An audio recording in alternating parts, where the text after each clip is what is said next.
Real people, real opinions. Real Talk Radio. The multi-award winning Niall Boylan Show. Ireland's classic hits.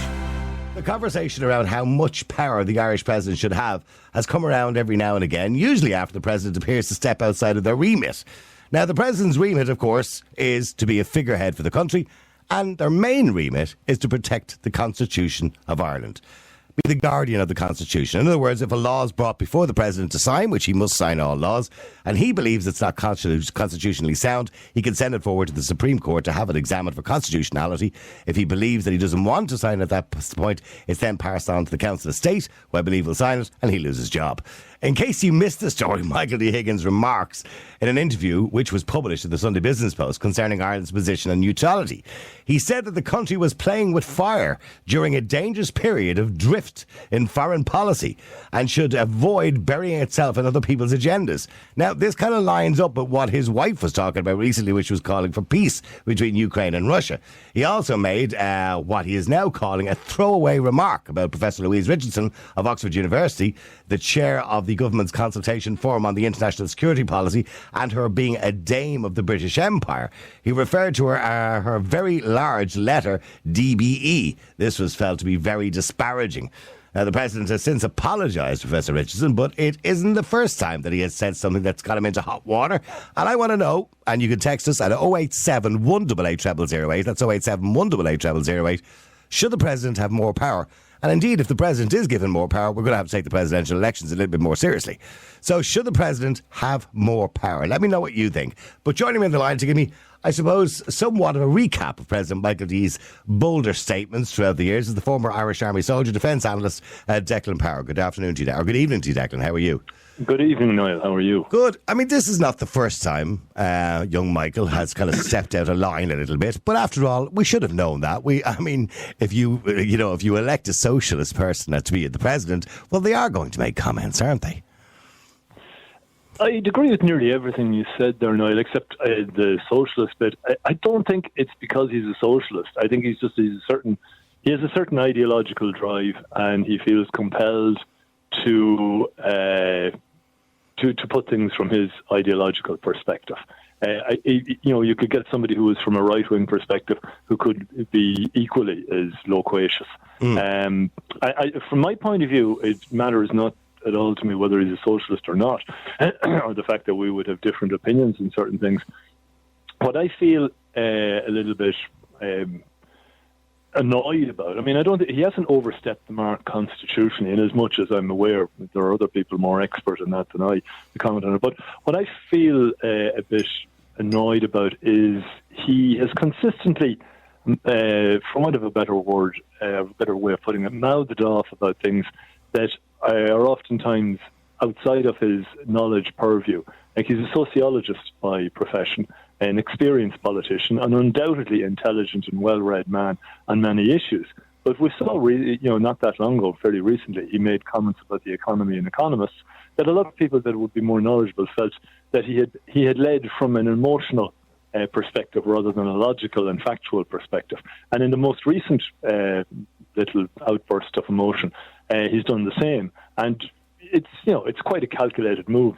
He has a deep-rooted ideological antipathy to Ireland having any kind of security and defence relationship with any other nations, and an attachment to neutrality, like an awful lot of people in this country. That's not really what I object to. I object to the fact that he has a massive platform that he's using in an imbalanced way. Because if he wants to be president for all of the people, then he should be a little bit more balanced. And give us a little bit of a reminder, Declan, of other things that he has done in the past. I know he spoke about the cost of living recently and the housing crisis, or called it the housing disaster at the time. And you know what? Very few people would disagree with him there. I would agree. It's a disaster. He, as I mentioned, he was critical of economists and the system of economic management we have in this country. Again, people would be agreeable with him. He, some time ago when Fidel Castro died, he was lauding him as a world statesman. Did he go and sign the book of condolences for Fidel Castro? Did he? I think he did. I think he did. But that was another occasion that I particularly, like, again, as my president, I would prefer not to see my head of state signing the book of condolence or just uttering condolences to the extent that he did about somebody who was seen by an awful lot of people as, if not a despot, well, certainly the leader of a totalitarian regime. People who lead non-democratic totalitarian regimes do not garner much respect in my book. But that's my opinion. But is it not a case of that, as well as being the president, he's just a bloke? And we also have to respect that as a bloke, he has opinions, or as a person, and as a citizen, he has opinions. We don't have to agree with those. And when we elected him, a lot of that stuff came out, by the way, during the presidential debates at the time. We would have been well aware of it. So it's not a big deal that we know he's a socialist. It's not a big deal that we know he has socialist views. It's not a big deal that we know he's certainly anti-war. And by the way, the comments that he made in relation to this particular interview would be echoed with what his wife put out recently. By the way, I know you probably don't agree with me, but I don't completely disagree with everything she said. I think everybody would like to see peace. But it was maybe the way she said it. Yeah, well, yes, I think, well, you see, this again, somebody wise once said to me in starting my career, stay in your lane, when I was veering off into an area that I had a lot of emotional opinions about, but not a lot of factual knowledge about. And I think the president and his wife fall into that category in certain areas, because I don't have a problem with the difference of opinion. I would prefer to have seen the president wait until the forums had taken place, see what was discussed and transpired, and issue an opinion based on that. Instead, it seems to me the way he issued his opinions, because he's not a stupid man, he's a very intelligent man, and I think he has a huge ideological antipathy that required him to want to, he and maybe others of his opinion, of his similar outlook, want to derail this before it's even begun. And the question is, what are they seeking to derail? The president is of the opinion this is a drift towards NATO. I would disagree, and I say that as somebody who is a panellist in these discussions. And I would say this as somebody, quite frankly, but a lot of people believe, a lot of citizens of the country do believe it's a drift towards NATO.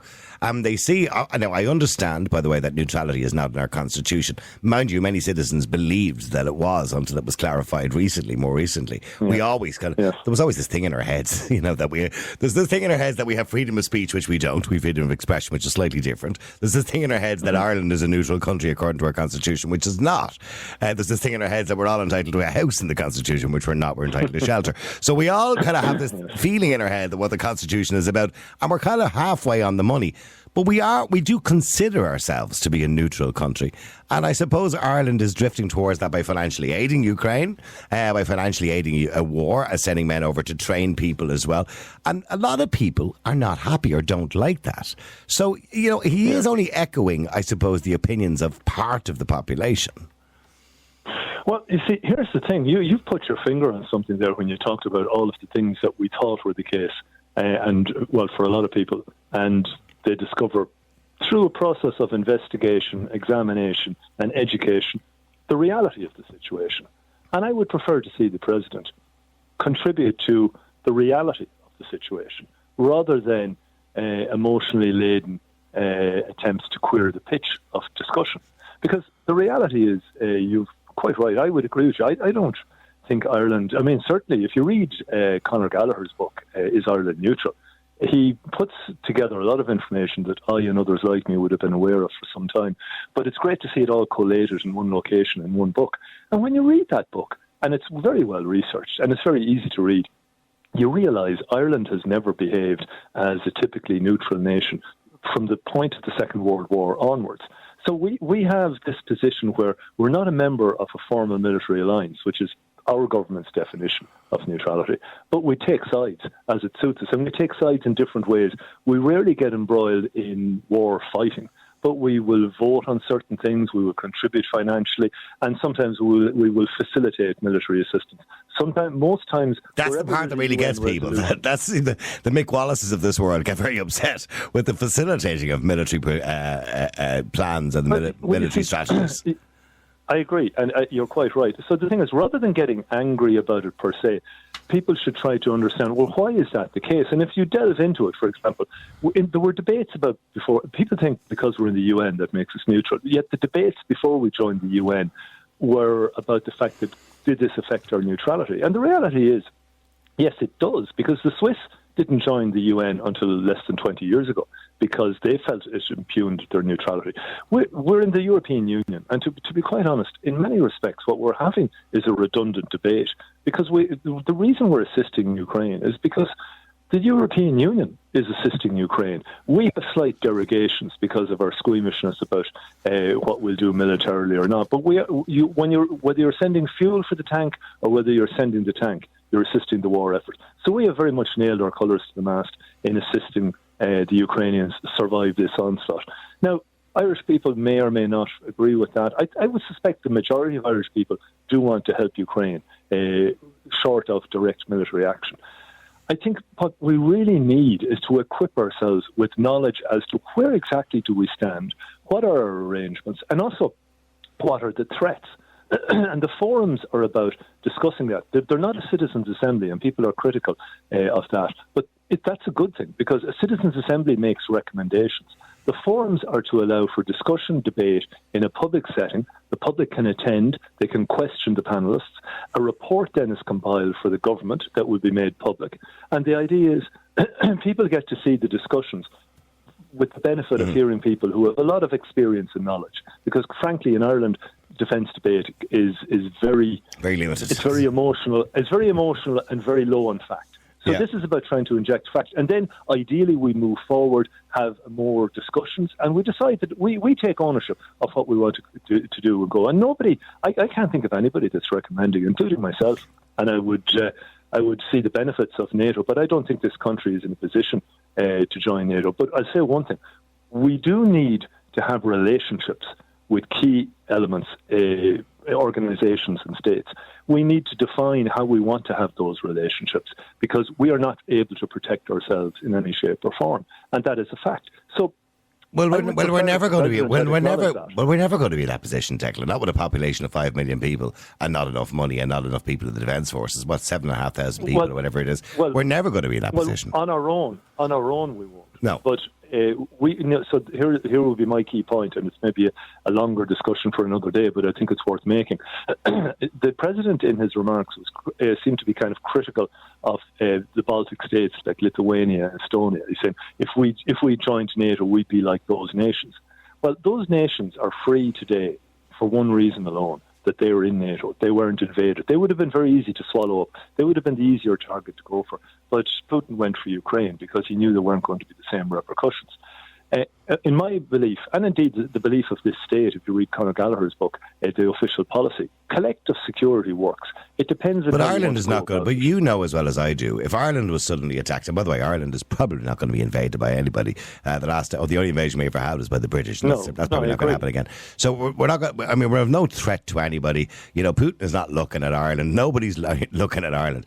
If anything at all, most of the major countries in the world. No. Well, okay. I know the point. I know you're going to be making a point, but strategically, we're geographically very well placed. I understand. No, not even that. And the other point is that that's right now. 5-10 years from now, who knows what the situation is. But right now, Ireland is under threat, and this is what the forums are to unpick. We're not under threat from, as you quite rightly say, a direct invasion. A kinetic military act, to use a professional phrase.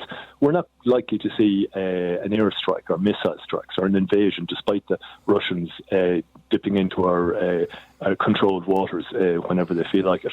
What we are seeing, and what we are likely to see more of, and this is what has the government rattled, is an extension of what's known as hybrid warfare. So that's hostile acts by non-military means. And are you talking about digital means? That's only one strand. Mm-hmm. Digital means various forms of espionage, various forms of economic derailment and undermining, disinformation campaigns that divide society and lead to the kinds of right-wing outbursts we've been seeing in recent times. There's a combination of all of those things. And while the Russians aren't very good on the conventional battlefield, as we've seen in Ukraine, they're still very good. They have a century-long experience of hybrid warfare. Now, the best way to defend ourselves against hybrid warfare is to have a collective approach. And we sort of are engaged in that within the European Union. There are various centres and various mechanisms that are arising that allow people to share knowledge, to share approaches, to share technology, to share expertise. And we very much need to be plugged into that, I would say. We don't need to join an alliance as such, because I would say we're already in the right alliance, which is the European Union, which is, it's not strictly speaking a military alliance, but it is an alliance. It is an alliance of like-minded nations. So we're already in what we need to be in, but we need to analyse how to make it work better. We're not doing that. And we need to also, as a society and as a people, stop deceiving ourselves and realise that there are threats. Just because people think there aren't, we need to articulate. And maybe I would blame successive governments for decades for not being truthful with people because they felt that they weren't able to take it. But Michael's said remarks, one thing and done another for years. Yeah, but his remarks and the quotes that I'm using there, playing with fire during a dangerous period of drift in foreign policy and then burying itself in other people's agendas, right? I mean, you can't really disagree with those remarks. It is a very dangerous time. Well, I know you will. I know it is a very dangerous time, of course, in the world. It is other countries' agendas, and we get that. Although, again, that's kind of echoing the remarks of Sabina, and I understand that you would completely disagree with that. And also playing with fire. I mean, there is a time and a place to talk about possibly, joining NATO, but maybe this isn't the right time. Is that maybe what he's getting at? And yes, I think we'd all agree that, from a legal point of view, he has stepped over the mark. There's no doubt about that. Well, I mean, he's entitled to make.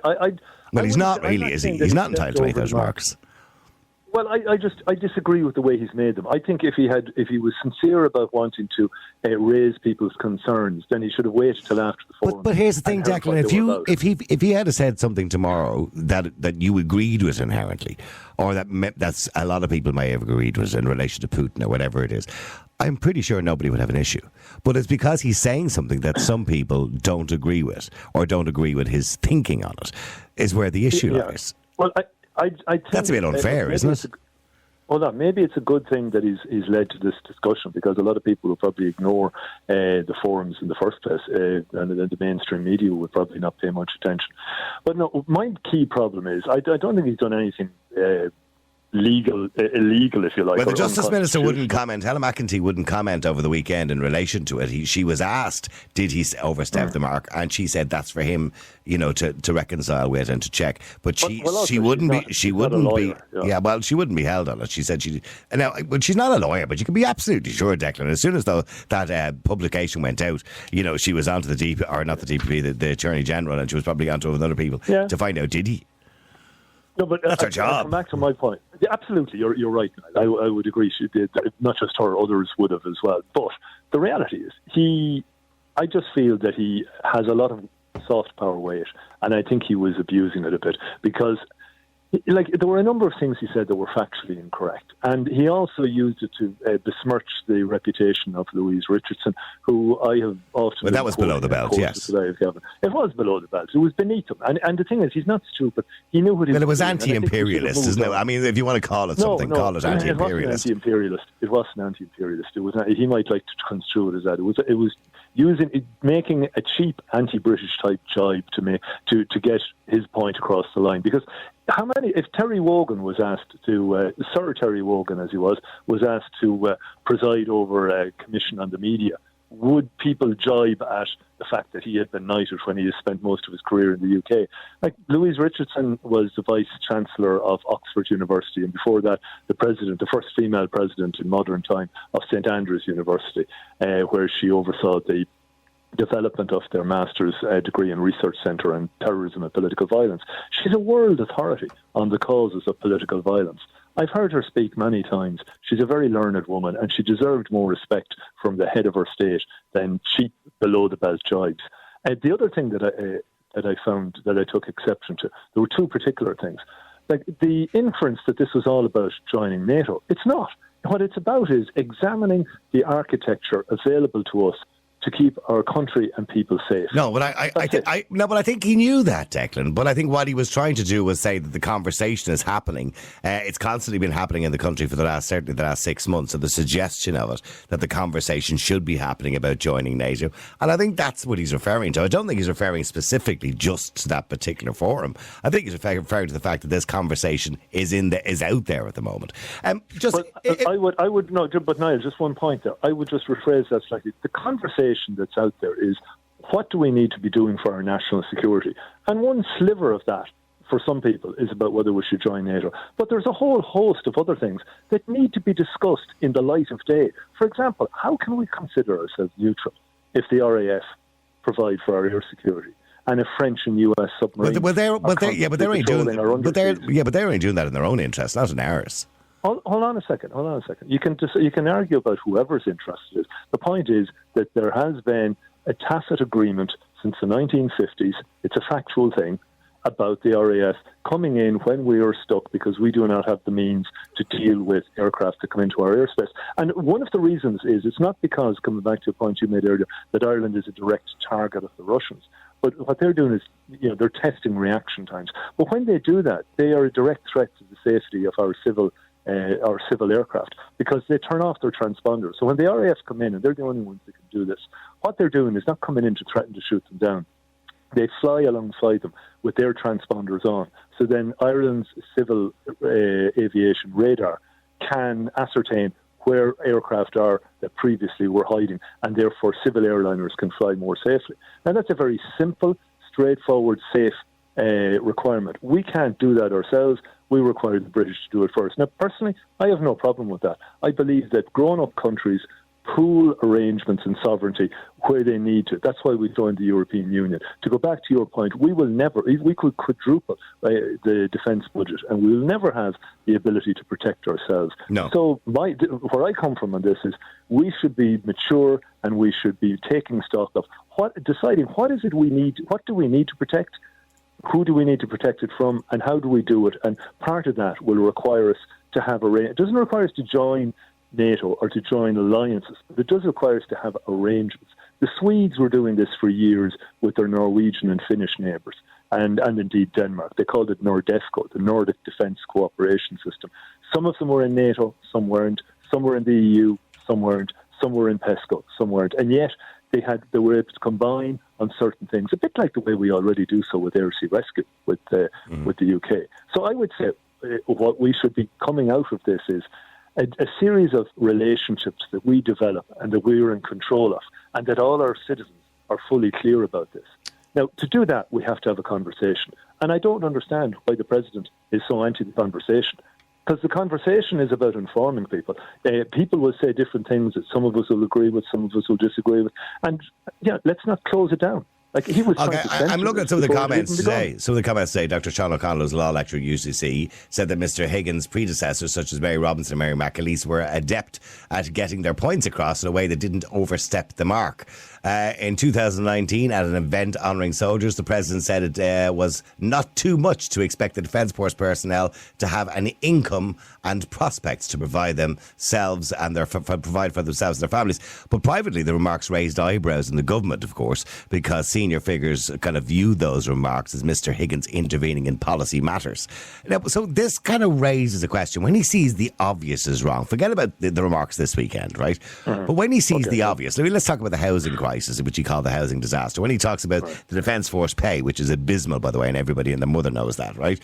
When he talks about those kind of when he talks about those kind of things, surely a president should have the right. Is it time we looked at the role of president? Currently the role is a figurehead. Currently the role is, I suppose, the protector of the Constitution and signing legislation. That's about a sum total of the role, really, isn't it? So is it time we change the role? Maybe, I don't know, and maybe not to the extreme, similar to the United States of America, where the president has the ultimate role. But I mean, similar somewhat to other countries in the world where the president has a more active role in the running of the country. I would say no, because it would require a huge amount of change to the Constitution, to the way we do things.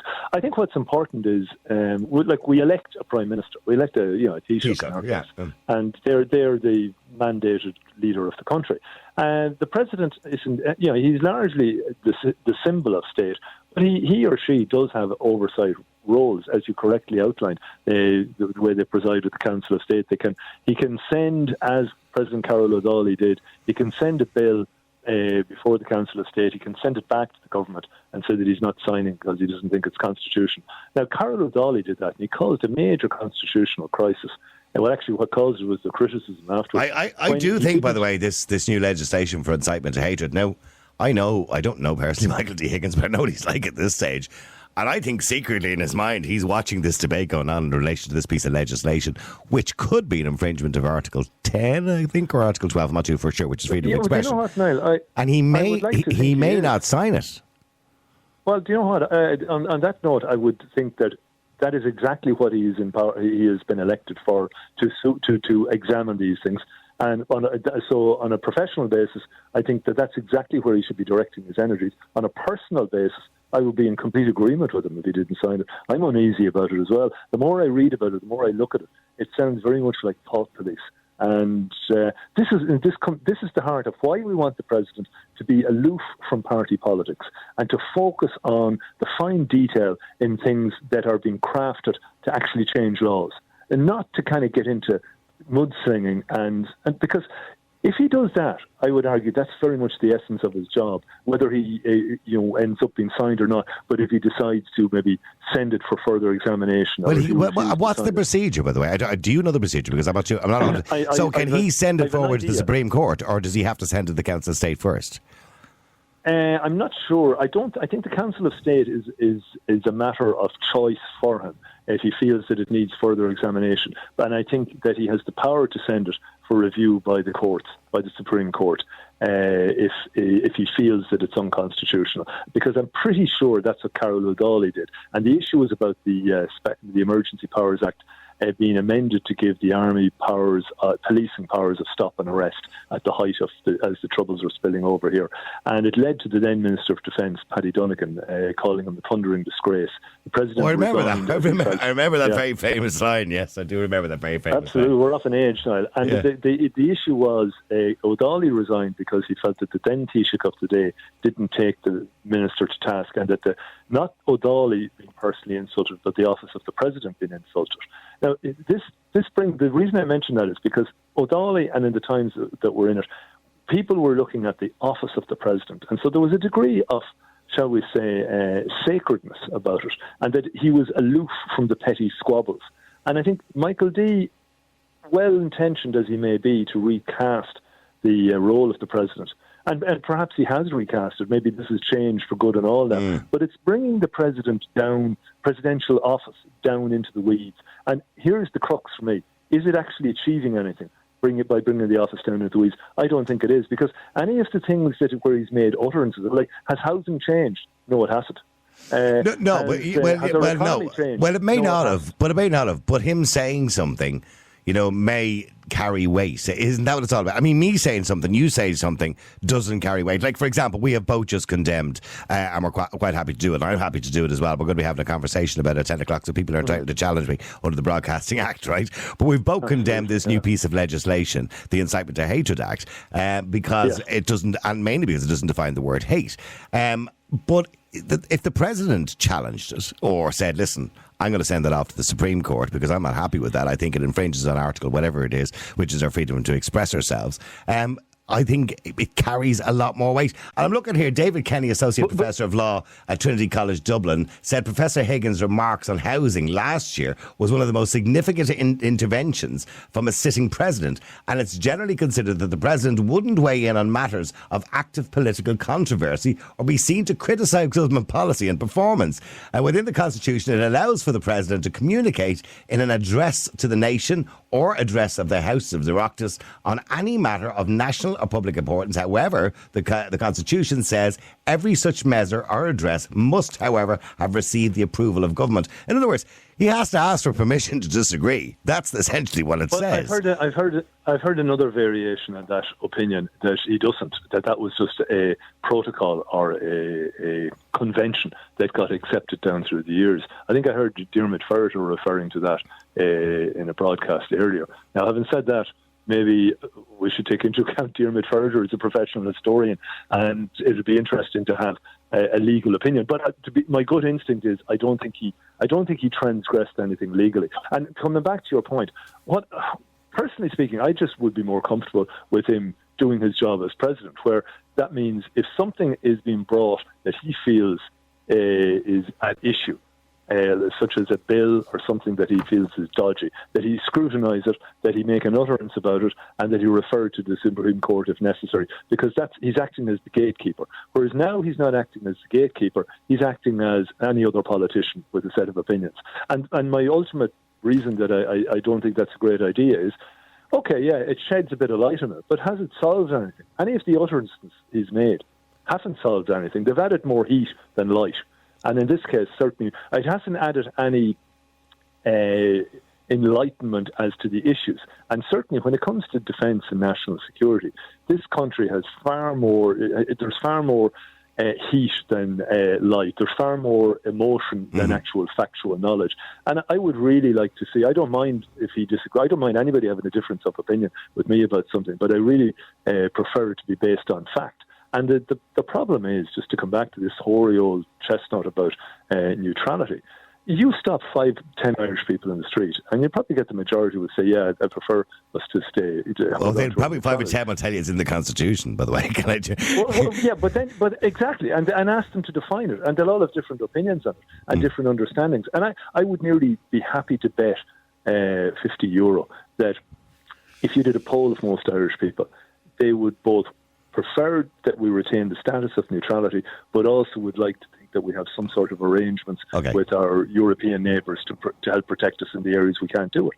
And you know what? It is actually possible, if we give it a bit of thought, to work out something that allows us not get dragged into foreign conflicts, but actually protect ourselves in a system of cooperation.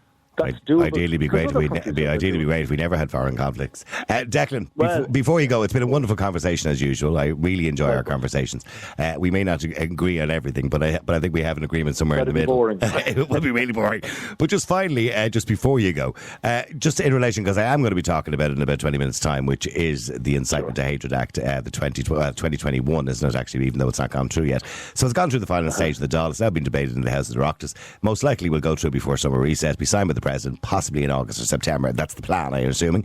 Yes, the Justice Minister, Helen McEntee, seems to think it has public support, yet every single poll we've seen so far said it doesn't have public support. It has governmental support for some reason, but not public support. And all because of the definition of the word hatred. In other words, I could turn around in the air to you and say, I hate you, but that's only an emotion. It means nothing. If you want to feel hurt by it or uncomfortable by it, that's well and good. And I'm sure you saw Pauline O'Reilly from the Green Party giving her piece on it, which is now, by the way, an international embarrassment, because it was one of the main stories on Fox News the other day. They're talking about us. Jordan Peterson is talking about us. Elon Musk is talking about us. We're a conversation for the whole world with this piece of legislation. Do you believe Michael D. Higgins should refuse to sign it? If it depends on the detailed examination, but as I understand it, I think it is ill-judged at this point in time to proceed with it. I don't think, to paraphrase yourself, I don't think the definitions have been clearly nailed down. And it seems to me, my personal opinion on it, is that it smacks of the thought police. Where does hate speech start and end? Obviously, calling people racial epithets and things like that. We already have legislation that covers that. So where does it start and end? Of course, shouting names at people in the workplace or on the street is it's not nice. But do people get locked up for that? I mean, I don't know. This is what I can't understand. I mean, there was a story in the UK there. They have similar legislation. Maybe not quite. They've actually defined the word hate over there. But there was a guy who went to a football match and he had on it something to do with the Manchester bombings. And it was some take the piss, and it kind of said something along the lines of 54 or whatever it was that was killed is not enough, right? Disgusting, abhorrent T-shirt, right? And nobody should wear anything like that. And let's say from the outset, everybody agrees, you shouldn't be saying hateful things. But the point is, the guy was arrested, by the way, and he's been charged. The point is, should it be illegal? That's where the line comes. And the same when we talk about, say, the Second World War, and we talk about Hitler, and we talk about the concentration camps, and we talk about the Holocaust. I have no time for Holocaust deniers. I love listening to them. I love listening to some of their theories. I'm really intrigued by where they get their thoughts and imagination from. And I'm not appalled by it, because I love listening to conversation. But should we be banning it? Because that is included now in this legislation as well, Holocaust denial, which, by the way, is illegal in many countries within Europe. Not everywhere, but in many countries. So should we be banning conversation that we're uncomfortable with, essentially? Yeah, I mean, I agree with you. I mean, look, you know the old saying, hard cases make bad law. Things that are very emotive, basing a whole series of laws, then can have a series of unintended consequences. And I think that's where you, most other people, myself included, feel uncomfortable with this bill. It hasn't been thought through enough or explained enough or defined enough, and it could have a whole load of unintended consequences if you had a different type of government or a different set of scenarios. And we're also living in a time where people are getting very literal and they're getting very worked up about things. They're getting, dare I say it, binary in their approach to things. The grey area in discourse is being eroded. So if you have legislation then that has been brought into play, you could conceivably have a situation where, serious erosion of free speech, and notwithstanding what you were saying earlier, but we do live in a democracy. And one of the pinnacles of it, is people being able to voice their opinion, including the president. And I disagree with his opinion, but I still, fundamentally would not want to see him muzzled. No. And nobody should be muzzled. Now, there's distasteful comments, there's downright dangerous comments, there's incitement to hatred. Incitement to hatred. I think we all agree with it. I mean, here's the funny thing about this. I'm sorry, this conversation's gone on a lot longer than you thought it would. We have incitement to hatred since 1989, and the Justice Minister's argument is we've only convicted 50 people. And I'm saying, and I spoke to Michael Schellenberger, who's an expert and written great articles in this. He's an American journalist and also the author of the Twitter Files.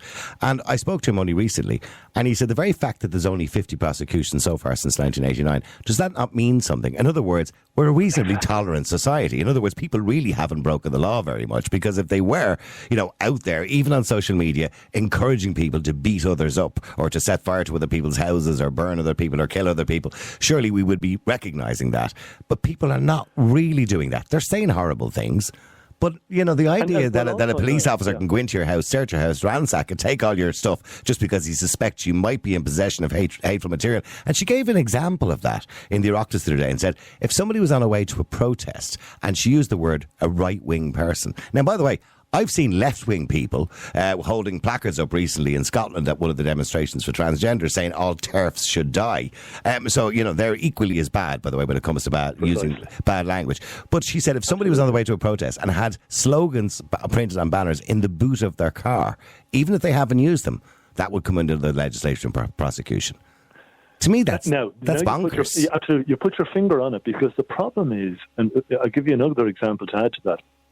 What if people are, because of cultural shifts in norms, start to focus on one particular type of hatred, and it's not being applied evenly or balanced because there isn't a proper definition? Like we're living in a time now where people have gotten very worked up about wanting to rename places. You saw the library in Trinity. Yes, you've got to take the name of this guy because I don't agree with all that, by the way. I completely disagree with all that nonsense, but that's just my own personal. Well, so do I, because I think, where do you draw the line? But now here's the thing. In terms of drawing the line, what I find bemusing, and nobody seems to get too worked up about it, is there's a statue to a guy called Sean Russell out in the park in Fairview that Sinn Féin, I think they still commemorate. But it's been damaged on numerous occasions, hasn't it, that statue, yeah. It has, and I really don't understand why. It's Dublin City Council territory, and I don't understand why they haven't just taken it down. Because my objection to Sean Russell, apart from having been Chief of Staff of the IRA when it was seeking to topple the democracy of the state, the democratic institutions of the state, and confront them. You'll have one of my regular listeners, Malachi Steenson, will be on in a second, give it out to you, because he's like the great protector of that statue. Well, but my real objection to it goes beyond his violent IRA past. He was a Nazi collaborator. He died in a German U-boat, having gone over to Germany to be trained as a saboteur and to do the bidding of the Nazis to both undermine the government in independent Ireland, and to engage in acts of sabotage on behalf of the Nazis, and to undermine Ireland's independent stance and cause the war to come to Ireland. Because I won't go into the details of what he's involved in. But okay, but the point is, you disagree with that statue, right? But here's the thing: would you call for it to be taken down? I would. Okay, well, there are people who support him. You know what I mean? There are but former Republicans. Do they often? Hold on a second. Sinn Féin, modern Sinn Féin does not support the ideology of the Nazis. So why would they support somebody who was a Nazi collaborator? But you could equally argue, and we both agreed, by the way, in relation to Trinity College and other such statues in the United Kingdom which were torn down, that these people were slave buyers or slave traders back in the day or back in the time, right? Yeah. And by the way, everybody agrees, looking through 2023 glasses, of course, that was abhorrent. But of course, at the time, that was kind of normal work. That was the way you earned a living. That was just the way life was at the time. We understand now how wrong that was. But I mean, they are historical figures and they brought a lot more to the world than just that. You could argue, and people will argue who are Republicans, that he did a lot more for the world or for Ireland than just what you're talking about. Okay, right. So, and obviously I wouldn't agree, but now we're at a point where, well, if that's the case, then we shouldn't be pulling down any statues. I would agree. We should say they were off their time. We should maybe put a plaque that puts some context on it, and leave well enough alone, and stop trying to rewrite history. I couldn't agree with you more. At last we agree on something. Anyway, listen. And that's really, that's my device on that, in that if we're not prepared to do something that I think is would be necessary, then don't touch, just leave it, put it into context. And I think, going back to your point about Holocaust deniers and other repugnant, odious people with odious ideas, the best way to combat them is with robust rebuttal, debate and fact. And see, it's very, the legislation is very vague. Part of the bill states that it will be an offence if the speech condones, denies or grossly trivialises genocide, a crime of humanity, a war crime. I mean, that's quite vague, isn't it? An act specified in Article 6 of the Charter of International Military Tribunal. I mean, that's quite vague. Do you know what I mean? I mean, what's a war crime? I mean, what's a crime against humanity? A crime against humanity? That could be anything. Dan Breen, for example. Like, I mean, there, by the definition of war crimes, he definitely carried out some war crimes. But we don't, because, do you know what? When you open a Pandora's box when you start with that kind of stuff. Yeah. Okay. Listen, Declan, it's been wonderful talking to you. Really interesting conversation. It went on way too long. My producer's gone bonkers outside. But listen, I really enjoyed it. Thank you very much indeed. Declan Power, Security Analyst. All the best to you. Bye. You're listening to Nighttime Talk with Niall Boylan. With Recruit.ie. Download our job search app today. Search for Recruit.ie in your smartphone app store. Ireland's Classic Hits Radio. Let me go to Melissa. Melissa, how you doing? You're on the Ireland's Classic Hits Radio. How you doing? Good evening. I just wanted to bring up there about President Higgins, and I have a lot of questions and answers here, I suppose, at this stage. You were saying, like, the only major power he does have is that he can dissolve it all, or he can refuse to dissolve it all. Melissa, run up the stairs or something there. Your line is just a little bit dodgy, but you're okay. So, yeah, the main... better? Yeah, go ahead, yeah. Yeah. So, like, my main issue here with President Higgins is while we were all in lockdown in 2022, the expenditure of the office of the President rose by 53% to 168 million. Now, we're all on lockdown at this stage. I believe, according to the Office of Public Works at that particular time, there was a lot of renovations going on in the Áras. So, a lot of these would be Georgian buildings that would have to have consultants to come in before you can decorate them and all kind of carry on. So I believe that over the last few years there has been quite an amount of renovations going on. Now, I don't know whether that covers the bill you're talking about, by the way. Well, actually, their excuse was that there was a lot more people that reached €100 and they had to pay out the 2,000. Well, he has spent, I mean, there's no secret in the fact that he has spent more money as a president than any other president. But then again, you'd have to take into account inflation. But he has spent more money than any other president, yes. He has indeed, because like the first term was 30 million, up to 1.68 million in 2022. Are we getting value for money? I don't have much time, but are we getting value for money? No. We're certainly not getting value for money. And, I don't think he should have any more powers than what he has, to be honest. And basically hang on. Now, see, that's not really answering the question, because you're basing it on Michael D. Higgins. And that's fair enough. You're not a fan. You know what I mean?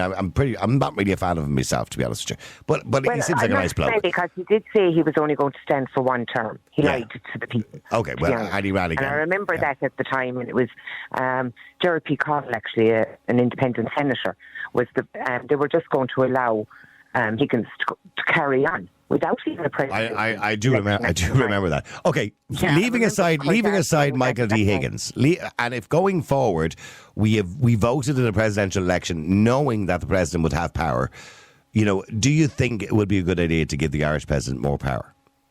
Generally, give him more power? Absolutely not. No. Forget about Michael D. Higgins. I don't mean Michael D. Higgins. I don't mean from tomorrow. I mean going forward. Oh, for any president? No, for anybody. Okay. And the powers that he has at the moment, he picks all the judges. Our courts are in an awful state. He's over the defence forces. Were we ever so bad in our defence forces? But he may be. He hasn't done a good job. He may be over the defence forces, but the Minister for Defence is the person who really looks after it. He doesn't, on a day-to-day basis, he doesn't go and inspect everything. Well, he's actually, he's the Supreme Commander of the... Well, he is, but he doesn't actually do it. So was the Queen, wasn't she? But I mean, she didn't actually go every single day and check everything. Somebody else looks after it. But he's overlooking these places. We're talking even about our naval service. We're down to about 6, are we? There's 2 of them at dock. There's one of them after being sent away. We're literally down to 3 at the moment. Yeah, well... This is madness. We're a small country, aren't we, really? Real people, real opinions. Real Talk Radio. The multi-award winning Niall Boylan Show.